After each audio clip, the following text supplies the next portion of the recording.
नमस्कार, मैं हूं वंदना पांडे और आप देख रहे हैं के न्यूज इंडिया। और बात करेंगे आज उपचुनाव की अग्नि परीक्षा। उत्तर प्रदेश में 9 ऐसे क्षेत्र हैं जहां पर उपचुनाव होने हैं और इन क्षेत्रों को देखते हुए तमाम जो राजनीतिक दल हैं उनमें घमासान मचा हुआ है। इसी के साथ ही साथ अगर बात कर ले समाजवादी पार्टी की, कांग्रेस पार्टी की बात कर ले तो इनमें भी अब जो कि गठबंधन को लेकर के जाना जाता है कि इस बार गठबंधन ने जिस तरह से धाक जमाई है, माना जा रहा है कि क्या उपचुनाव में भी ऐसी धाक देखी जाएगी, क्योंकि समाजवादी पार्टी और कांग्रेस में भी कुछ ऐसी स्थितियां बन रही हैं जिसको देखते हुए तमाम जो दल हैं, तमाम जो लोग हैं, उनकी निगाह दोनों ही पार्टियों पर लगी हुई है। इसके इतर अगर बात कर ले बहुजन समाज पार्टी की और आजाद समाज पार्टी की, दलित वोटर्स अब किस ओर मुड़ता है ये देखने वाली बात होगी कि पूरा जो चुनाव हुआ है, लोकसभा का चुनाव, वो दलित वोटर्स पर भी देखा गया था कि किस तरह से सभी राजनीतिक दल दलितों को साधने की कोशिश कर रहा था। और इसके इतर अगर बात कर ले तो बहुजन समाज पार्टी इस बार अस्तित्व की लड़ाई लड़ता नजर आ रहा है, क्योंकि लोकसभा का जब चुनाव हुआ तो जितनी सीटों की उम्मीद की गई थी, जितने अस्तित्व की बात जब की जा रही थी, बहुजन समाज पार्टी की ओर से लड़ाई लड़ी जा रही थी, वो जो धरातल की स्थिति की अगर बात कर ले वैसा कुछ भी नजर नहीं आया। लेकिन इस बार माना जा रहा है जब से आजाद समाज पार्टी दलितों की मसीहा बनकर सामने आई है तो दलित वोट के कटाव की स्थिति भी देखी जा रही है कि आखिर क्या जो चंद्रशेखर आजाद हैं उनकी तरफ रुझान जो दलितों का है, दलित वोटर्स का है, वो देखने को मिल रहा है, या फिर मायावती के साथ ही दलित वोटर्स जाएंगे। तो उत्तर प्रदेश में कई विधायकों के सांसद बनने के कारण विधानसभा सीटें रिक्त हो रही हैं और इसी के अलावा भी कुछ सीटें खाली हुई हैं। करीब 10 सीटों पर विधानसभा उपचुनाव होने की उम्मीद की जा रही है और यूपी में होने वाला विधानसभा उपचुनाव इस बार बहुत रोचक होने वाला है। दरअसल ये उपचुनाव तय करेंगे कि लोकसभा चुनाव में समाजवादी पार्टी और कांग्रेस को मिली सफलता तुक्का नहीं थी और इसी के साथ बीजेपी भी खुद को साबित करने के इरादे से मैदान में उतरेगी। अगर बीजेपी ये सीटें हारती है तो निश्चित हो जाएगा कि जनता ने लोकसभा चुनाव में बीजेपी के खिलाफ मैंडेट तय कर लिया था और चूंकि लोकसभा चुनाव में जीत हार का सबसे बड़ा जो फैक्टर बना था वो दलित वोट था और इसीलिए इन उपचुनाव में यह भी तय होने वाला है कि भविष्य में दलित वोटों का मसीहा आखिर कौन बनने वाला है। जिस तरह से बीएसपी से दलित वोट टूट रहे हैं उस पर कब्जा करने की जो होड़ है वो भी देखी जा रही है। कांग्रेस समाज पार्टी, कांग्रेस के साथ ही साथ समाजवादी पार्टी और भारतीय जनता पार्टी के सभी के बीच दलित वोट की जो मारामारी है वो भी देखी जा रही है। पर बीएसपी भी इस बार अपने कोर वोटर्स जो है, कोर वोट है, उसको बचाने के लिए अस्तित्व की लड़ाई लड़ती नजर आ रही है और इसीलिए असली लड़ाई इस बार बीएसपी और चंद्रशेखर की पार्टी के बीच होने वाली है। जैसा कि पहले ही हमने आपको बताया, दोनों ही दलों ने विधानसभा उपचुनाव में उतरने की हुंकार भरी है और जाहिर है कि लड़ाई तगड़ी है, जैसा कि सभी जानते हैं। और बीएसपी कभी भी उपचुनाव में अपने उम्मीदवार नहीं उतारती रही है, पर इस बार देखा जा रहा है कि परिस्थितियां जो हैं वो बदली हुई नजर आ रही हैं। बहुजन समाज पार्टी को लग रहा है कि अपने समर्थकों को यूं ही अकेला छोड़ देने से कोई दूसरी पार्टी उन्हें हड़प सकती है, इसलिए लगातार चुनाव में उतरना जरूरी है। शायद यही सोचकर बीएसपी ने ऐलान किया है कि वो इस बार 10 विधानसभा सीटों पर उपचुनाव में पूरी तैयारी के साथ उतरेगी। दूसरी तरफ लोकसभा चुनाव में अपनी जो पहली सीट है जीतने वाली आजाद समाज पार्टी, काशीराम के मुखिया भीम आर्मी चीफ चंद्रशेखर भी इन चुनाव में ताल ठोक कर मैदान में उतरने का ऐलान कर चुके हैं और जाहिर है कि इस बार दलित वोटों के लिए तगड़ी लड़ाई होने वाली है, क्योंकि समाजवादी पार्टी और कांग्रेस की जीत के आधार पर भी दलित वोट रहे हैं। बड़ी संख्या में बीएसपी को मिलने वाले दलित वोट इस बार समाजवादी पार्टी और कांग्रेस को शिफ्ट हुए थे। कभी दलित वोट कांग्रेस का कोर वोट बैंक होता था, लेकिन इसके बाद बहुजन समाज पार्टी का ये कोर वोट बैंक बना। लेकिन अब चूंकि जो देखने को धरातल पर जो स्थितियां नजर आ रही हैं, इस बार कुछ और ही तस्वीर देखी जा रही है। इसके साथ ही साथ लोकसभा चुनाव में बीएसपी अकेले ही चुनाव में उतरती रही है, पर एक भी सीट नहीं जीत सकी, जबकि 2019 के चुनाव में समाजवादी पार्टी के साथ चुनाव लड़ने के चलते पार्टी 10 लोकसभा सीट जीतने में कामयाब हुई और इस बार लोकसभा चुनाव में बसपा ने अपने 10 सीटें ही नहीं गंवाई बल्कि वोट शेयर भी कहीं ना कहीं घटा लिया है। बसपा यूपी में 9.39% वोट के साथ उस जगह पर पहुंच गई है जहां 1989 के दौर पर हुआ करती थी। 2022 में विधानसभा चुनाव भी बीएसपी ने अकेले लड़ा और केवल एक विधानसभा सीट से ही चुनाव जीत सकी थी। आजाद समाज पार्टी ने जिस तरह से चुनाव जीतने के बाद इंडिया गठबंधन के साथ जाने से इनकार कर दिया, उससे एक बात पक्की हो चुकी है कि भविष्य में दलित वोट की लड़ाई बहुत गहरी होने वाली है। और इसी के साथ हमारे साथ तमाम मेहमान भी जुड़ चुके हैं। आनंद राय सपा नेता हैं हमारे साथ, आलोक तिवारी कांग्रेस नेता हैं हमारे साथ, पंकज कुमार दलित चिंतक आजाद समाज पार्टी से हैं, कौशल वाल्मीकि सह संयोजक यूपी भीम आर्मी से हैं। आप सभी मेहमानों का बहुत बहुत स्वागत है। सबसे पहले बात करेंगे हम दलित चिंतक से ही, पंकज कुमार जो कि हैं हमारे साथ। पंकज जी, जिस तरह से देखा जा रहा है इस बार उपचुनाव की स्थितियां कुछ और ही नजर आ रही हैं। बहुजन समाज पार्टी इस बार पहली बार देखा जा रहा है कि उपचुनाव में इतनी दिलचस्पी दिखाती नजर आ रही है, लेकिन आजाद समाज पार्टी की अगर बात कर ले तो दलित वोट बैंक का जो रुझान किस ओर मुड़ता दिख रहा है आपको? बहुत बहुत धन्यवाद के न्यूज इंडिया में जुड़ने के लिए। मैम, हम बताना चाहेंगे आपको कि जिस तरीके से दलित वर्ग का जो वोट बैंक है, वो वोट बैंक इस लोकसभा चुनाव से साफ पता चल गया है कि वो बदलाव के मूड में है। और कहीं ना कहीं मायावती जी जो दलित चेहरा पूरे सूबे में रही हैं पिछले दशकों से, हालांकि मायावती का जो इस समय का कार्यकाल रहा है वो दलितों को लेकर वो कहीं ना कहीं दलित को अच्छा नहीं लगा है ऐसा। और दूसरी सबसे बड़ी बात ये है कि कहीं ना कहीं जब सेफ्टी टू फील्डर काम आ जाए तो कहीं ना कहीं मेन प्लेयर को किनारे करना कोई बड़ी बात नहीं है। बात कर लेते हैं Azad Samaj party Bhim army chief Chandrashekhar Azad की, तो वो दलितों का चेहरा बहुत उभर के सामने आए हैं और इसी वजह से दलित उनको लाइक कर रहे हैं और वो जमीन लेवल पर काम कर रहे हैं और दलित उनके साथ कंटिन्यू खड़े नजर आ रहे हैं।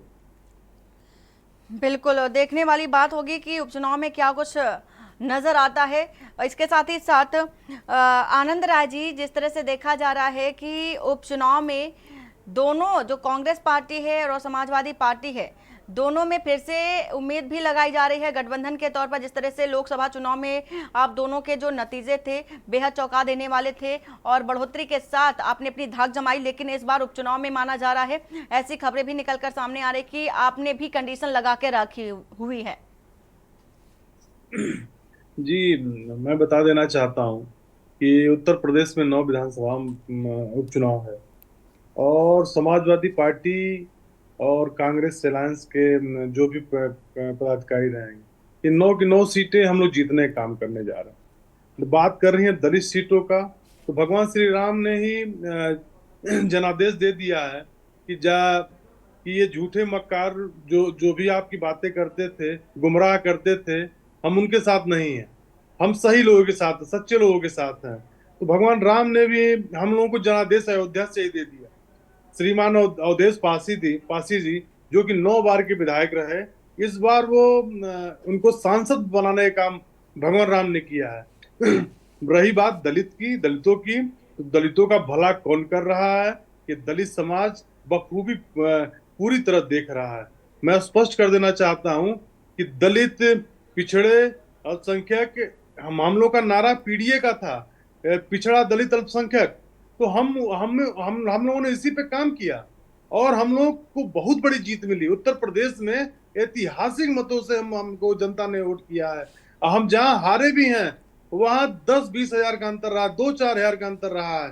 कुछ जगहों पे तो भारतीय जनता पार्टी ने हमको प्रशासन के लट्ठी तरह हम लोगों को दबाव में हरा दिया, कई सीटों पे हरा दिया।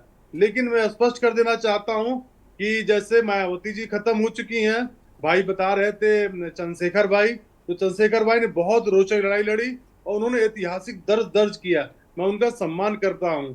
मैं कहना चाहता हूं कि वो उनकी एक सीट पर उनका प्रबल दबदबा है, लेकिन बाकी अभी और सीटों पर उनकी ऐसी कोई रुचि वो नहीं है कि ये बहुत बड़ा प्रदर्शन कर पाएंगे। बाकी आगे का उपचुनाव है, इसमें स्पष्ट हो जाएगा दलित किसके साथ जाएंगे। जब भगवान राम ने ही एक दलित को आशीर्वाद दे दिया, समाजवादी पार्टी के दलित को आशीर्वाद दे दिया है, तो बाकी हमें और कुछ कहने की जरूरत नहीं है। उपचुनाव में 9 की 9 सीटें हम लोग जीतने जा रहे हैं। ठीक है, लौटेंगे आपके पास। आलोक तिवारी जी भी हमारे साथ। आलोक जी, जिस तरह से देखा जा रहा है कि यूपी में जो उपचुनाव होने वाले हैं, उपचुनाव ये तय कर देंगे कि आखिर दलित राजनीति का असली नगीना कौन है। क्या लगता है कि असली नगीना जिसकी बात हो रही है उपचुनाव में, वो कौन होगा? मैडम, दलित राजनीति थोड़ा सा हल्का शब्द है। दलित का उद्धार, अभी आपने जो बात कही थी कि मायावती को पिछली बार 10 सीटें मिली थी, मायावती इस बार कुछ नहीं जीत पाई। आप गलत फहमी में, मायावती पूरी तरीके से सफल रही। मायावती जिस तरीके से खेल रही थी बीजेपी के हाथों में, और हमने उनको गठबंधन में आने के लिए भी कहा, और आज शायद वो हमारे पास आकर के जिंदगी के बहुत बड़े जो है ओहदे पर होती, जो उनकी कल्पना से भी परे था। लेकिन उन्होंने बीजेपी का एजेंडा पूरा करना था, और बुरी तरीके से now she is very badly exposed and spent force amongst the Dalit. जहां तक दलितों की बात आप कहे, दलित वोट बैंक लूटने की, मैडम, वोट जो होता है वो कागज का टुकड़ा नहीं होता है, वो मत होता है, मन होता है, उसे जीता जाता है। दलितों ने अच्छी तरीके से मायावती का रवैया देखा। मायावती कभी ग्राउंड पर लड़ती चली आई हैं, लड़ी हैं। भारतीय जनता पार्टी और उनके समर्थक लोगों ने क्या क्या अत्याचार किए, कहीं दलितों को पेशाब पिलाया, कहीं दलितों के साथ ये किया। हाथरस में एक दलित बेटी के साथ जब बलात्कार के बाद उसको विभत्स तरीके से भाजपा की सरकार ने उसको रात में खींच करके जला दिया था और सो कार्ड अंतिम संस्कार किया था, क्या मायावती जी गई थी वहां? तो प्रियंका गांधी जी और राहुल गांधी भी गए थे। मैं आपको इतिहास की तरफ ले चलता हूँ। दलितों के सबसे बड़े नेता और सबसे बड़ी पार्टी कांग्रेस थी और महात्मा गांधी थे। संविधान सभा में बापू नहीं थे, लेकिन जब संविधान निर्मित हो रहा था तो महात्मा गांधी जी ने नेहरू से कहा था कि संविधान सभा में तुम होगे। एक बात का ध्यान रखना, अकलियत और दलितों के अधिकारों पर कांग्रेस ने दलितों को आरक्षण। महात्मा गांधी अपने जीवन काल में जब तक है दलितों के सबसे बड़े नेता थे। और वो जब आप सुनिए, बड़ी मार्के की बात, मैं आपकी नॉलेज को इम्प्रूव भी करूंगा। नोआखाली से आकर के महात्मा गांधी जी दिल्ली में सीधे दलितों की बस्ती में चले गए थे, वहां अपना मुकाम बनाया था, साफ सफाई करी थी। जरा आज तक जितने और दलित नेता उतनी हिम्मत कर पाए, वो ऐश आराम करते रहे दलितों के वोटों पर और पैसे खाकर। मायावती भी यही करती रही। मायावती पूरी तरीके से सफल रही है।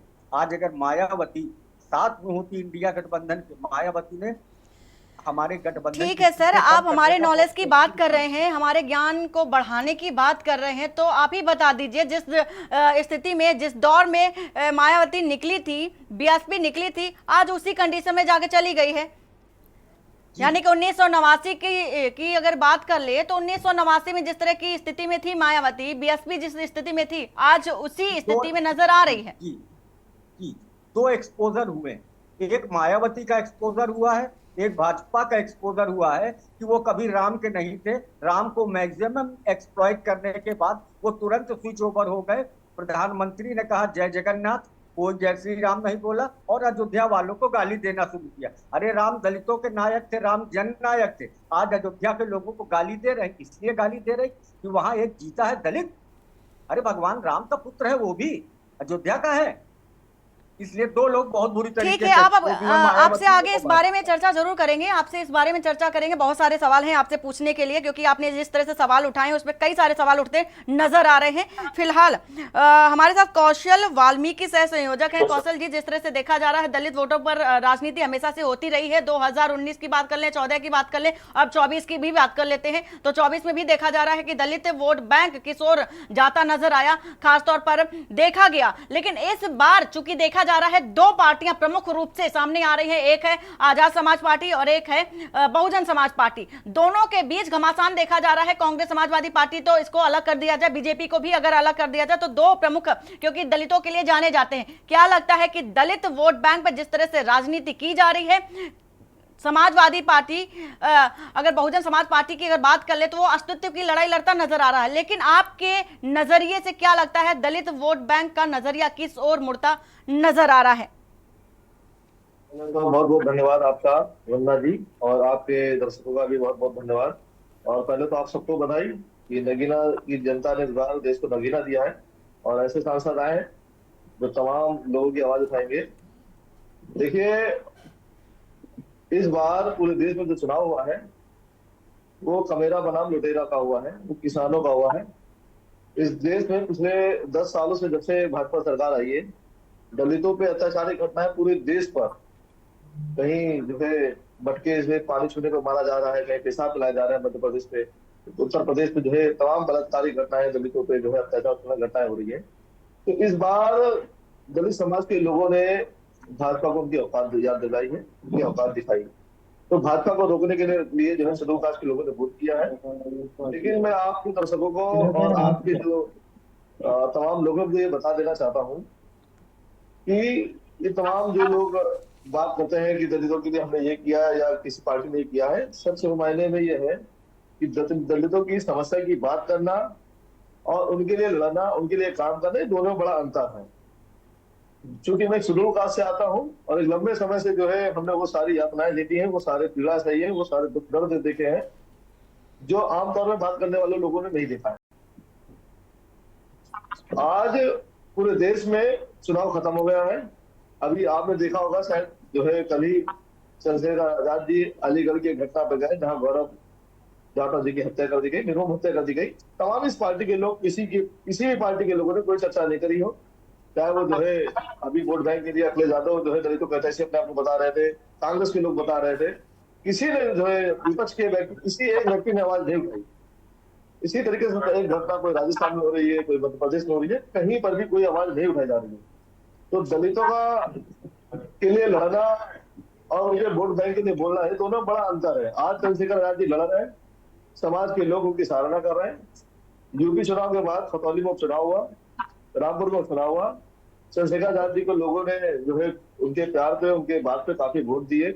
उसके बाद राजस्थान का चुनाव हुआ, राजस्थान की जनता ने, दलितों ने, पिछड़ों ने, सभी वर्ग के लोगों ने चंद्रशेखर आजाद जी को बड़ा प्यार मोहब्बत दी। और इस बार भी चुनाव में आप देखिए, उत्तर प्रदेश से हमारे 2 सीटें थी, एक नगीना, वहां पर 1.5 लाख वोटों से हमारे नेताजी जीते थे, माननीय चंद्रशेखर आजाद जी। दूसरी हमने डुमरियागंज लड़ाई, वहां पर भी 82,000 वोट मिला। तो आप देखिए लगातार दलितों का प्यार व जनाधार जो है आजाद समाज पार्टी की ओर भाग रहा है। आप यकीन मानिए आने वाले चुनाव में ये जितनी भी पार्टियां हैं ये सब विकलांग नजर आएंगी। ये लोग बात जो दलितों करते हैं और गुमराह करके जो बोल लेते हैं, उनकी ये राजनीति बंद होने वाली है, उनकी ये दुकान बंद होने वाली है। जो दलितों की बात करेगा वो नहीं, जो दलितों के लिए लड़ेगा, जो दलितों में काम करेगा, वो जो है उनके वोट का असली हकदार होगा। जो है चंद्रशेखर आजाद जी ने इसको साबित करके दिखाया है। और आप देखेगा जिस तरीके से नगीना चुनाव का रिजल्ट देख के पूरे देश के लोग सरप्राइज थे, पूरे देश में जो है दलितों को खुशी का माहौल है। आप देखेगा आने वाले चुनाव पे 27 पे और उसके बाद लगातार जो चुनाव है, अभी ये जो चुनाव है जिसमें माननीय चंद्रशेखर आजाद जी ने आदेश दिया है कि हम सभी सीटों पर चुनाव लड़ेंगे। आप देखिएगा इस चुनाव पे आजाद समाज पार्टी पूरे प्रदेश में सरप्राइज करेगी, पूरे देश में सरप्राइज करेगी और सबसे बड़ा जो है सबसे ज्यादा जो है सीटें जो है जीतने का काम करेगी। ठीक है, लौटेंगे आपके पास। बीजेपी से भी हमारे साथ डॉक्टर अरविंद सिंह जुड़ चुके हैं। अरविंद जी, जिस तरह से बात हो रही है दलित वोट बैंक के उपचुनाव को लेकर के, जिस तरह से 9 सीटों पर उपचुनाव होना है उत्तर प्रदेश में, अब माना जा रहा है कि इस बार जो ये उपचुनाव होना है इसमें बीजेपी की भी अग्नि परीक्षा है। तय हो जाएगा कि जो जनता का रुझान था, दलितों का रुझान था, वो वाकई था। जो जिस तरह से बहिष्कार की तस्वीरें निकल के आई, विरोध की तस्वीरें निकल के आई और आरोप भी आपकी ओर से लगाया गया था कि ये सिर्फ विपक्ष का एजेंडा है, तो ये तय हो जाएगा कि विपक्ष का एजेंडा है कि वाकई ऐसी धरातल परिस्थिति थी। तो अग्नि परीक्षा आपकी भी है।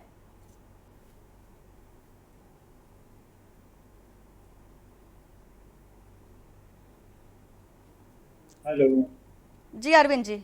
हेलो हेलो, आवाज आ रही? जी बिल्कुल आ रहे। हेलो, तो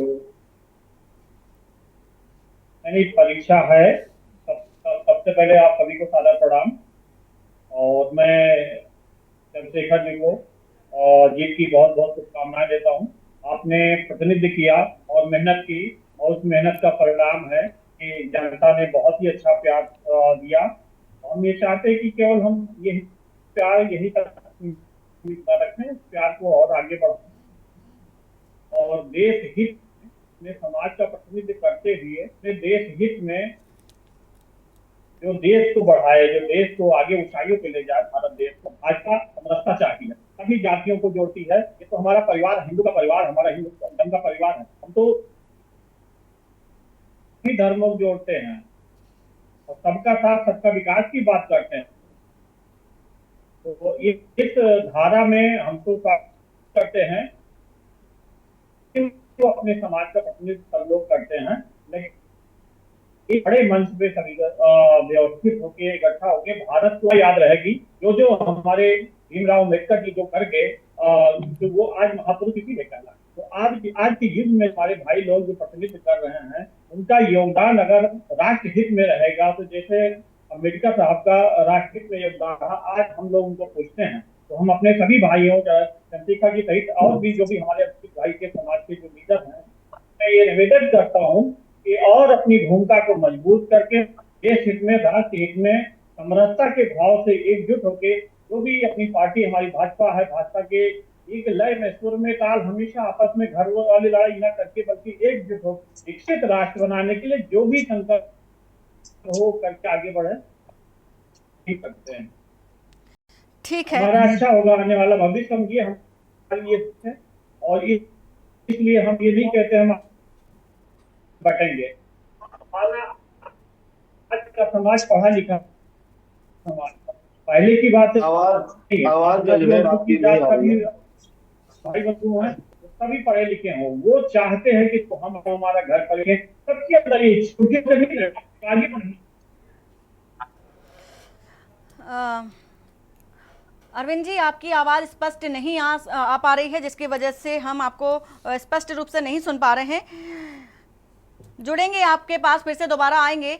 पंकज जी, जिस तरह से देखा जा रहा है कि आज़ाद समाज पार्टी अब अपना अस्तित्व बरकरार रखने के लिए दलित वोट बैंक को अपने पाले में लाने की कोशिश कर रहा है और दलितों के मसीहा के रूप में भी अब जाना जा रहा है चंद्रशेखर आजाद को, क्या लगता है दलित राजनीति की जो धारा है अब किस ओर मुड़ती नजर आ रही है? बिल्कुल वंदना जी, बताना चाहेंगे दलित जो चिंतक के साथ साथ अगर जो आपके आजाद समाज पार्टी की बात करें या हम समाजवादी पार्टी की बात करें या हम कांग्रेस की बात करें या बहुजन समाज पार्टी की बात करें, तो कहीं ना कहीं इन तीन पार्टियों से बेस्ट काम आजाद समाज पार्टी के चंद्रशेखर ने करके दिखाया है। हालांकि वोट बैंक के लिए दलित जाना जाता है, पर जमीन पर लड़ने के लिए हमें नहीं लगता है कि कोई सामने आता है। जमीन पर लड़ने के लिए दलितों को कोई नहीं आया है। जिस तरीके से पूरे उत्तर प्रदेश क्या पूरे भारत के अंदर जितनी भी यातनाएं दलितों को, अभी वहां राजस्थान में एक मुख्य बाधित यानी लड़की थी जो बोल नहीं पाती थी, उसके साथ वहां पर रेप कांड किया गया, फिर उनके बचाने के लिए वहां के सीएम लग गए, और ये सब तमाम बातें होती हैं। तो दलितों को केवल वोट बैंक समझा जा रहा है, न कि उनकी यातनाएं उन पर जो बीत रही है उसको बराबर काम के साथ साथ किया जाए। ये कुछ भी नहीं होता है सिर्फ दलितों का वोट बैंक के लिए। ये सब पार्टियां, बहुजन समाज पार्टी की बात कर ले तो बहुजन समाज पार्टी कंटिन्यू दलितों का 12-14%, 16% वोट बैंक लिया, और वोट बैंक लेने के बाद किया क्या, वहां पर आप देख लीजिए सबसे ज्यादा अगर बहुजन समाज पार्टी में कोई बैठा है तो ब्राह्मण वर्ग के लोग बैठे हैं ऊपर, चाहे सतीश चंद्र मिश्रा को ले लीजिए, आप किसी को भी ले लीजिए, दलितों का कौन व्यक्ति वहां बैठा है ये हम स्पष्ट तरीके से आप उत्तर प्रदेश देख रहा है। और जिस तरीके से चंद्रशेखर आजाद के सामने एक आकाश आनंद जी खड़े हुए, आकाश आनंद जी की फैन फॉलोइंग ठीक थी, आकाश आनंद जी एक युवा चेहरा थे, और जिस तरीके से उनके पर काटने का काम जो बहन जी ने किया, उससे भी दलितों को ये लगा कि बहन जी आगे नहीं बढ़ने देंगे, इसलिए उन्होंने सबसे अच्छा ऑप्शन चंद्रशेखर आजाद को ही ढूंढा।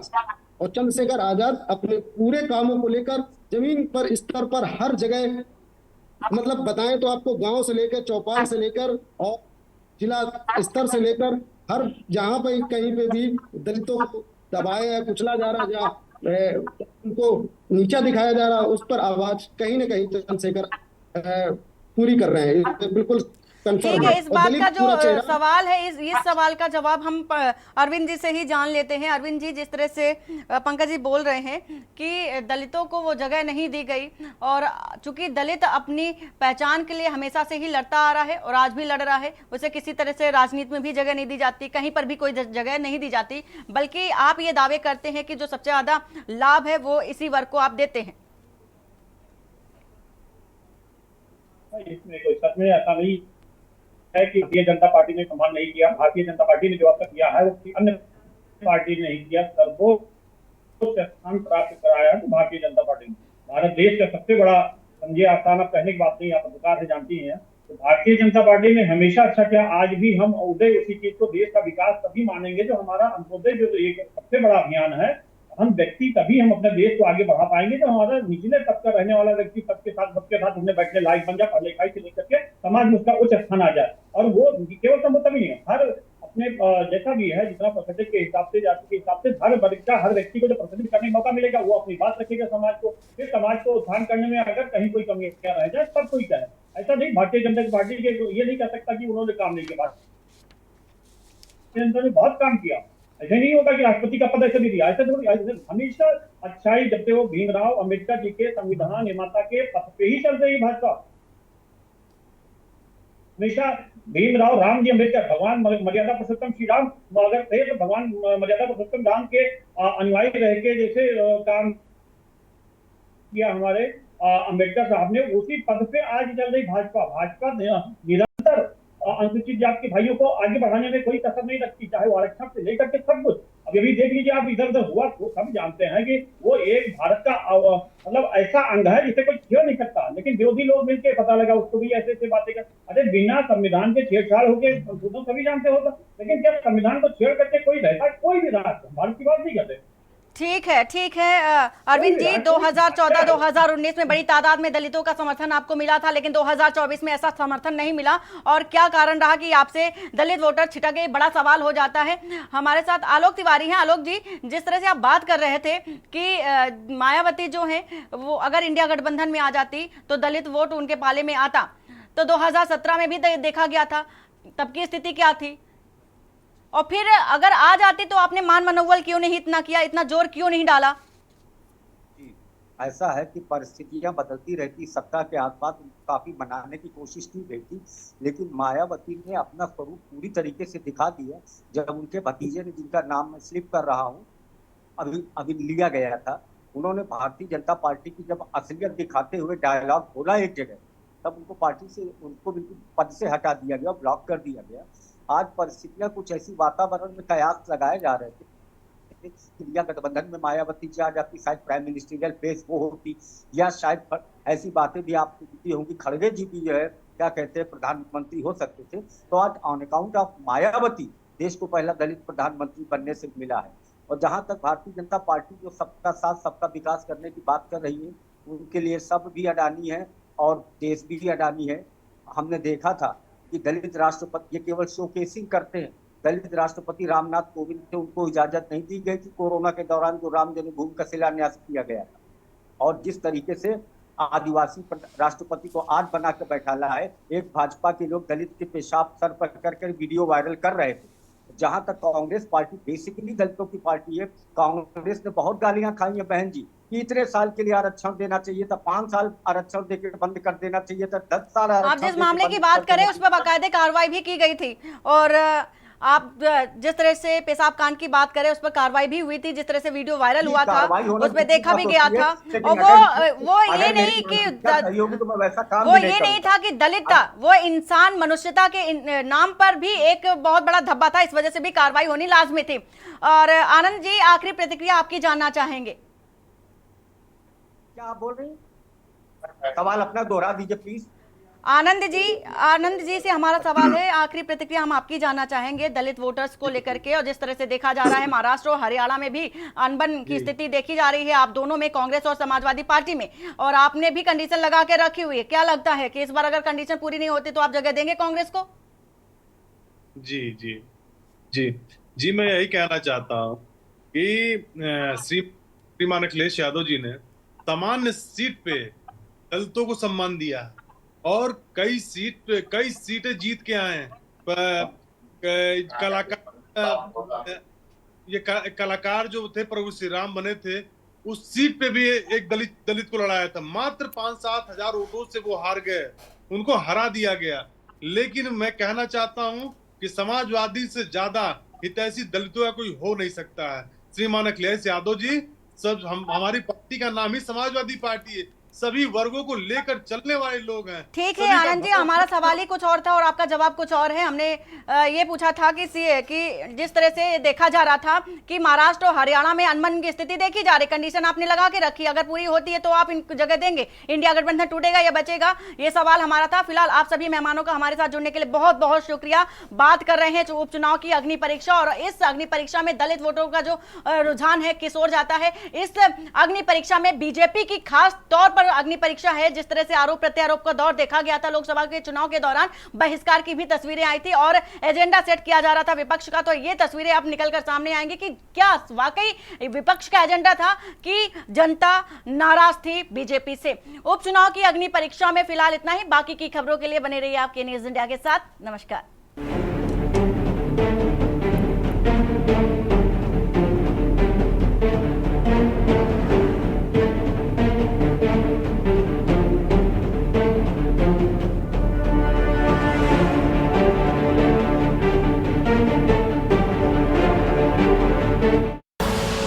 आप देख रहे हैं ए न्यूज, खबरों का सारथी।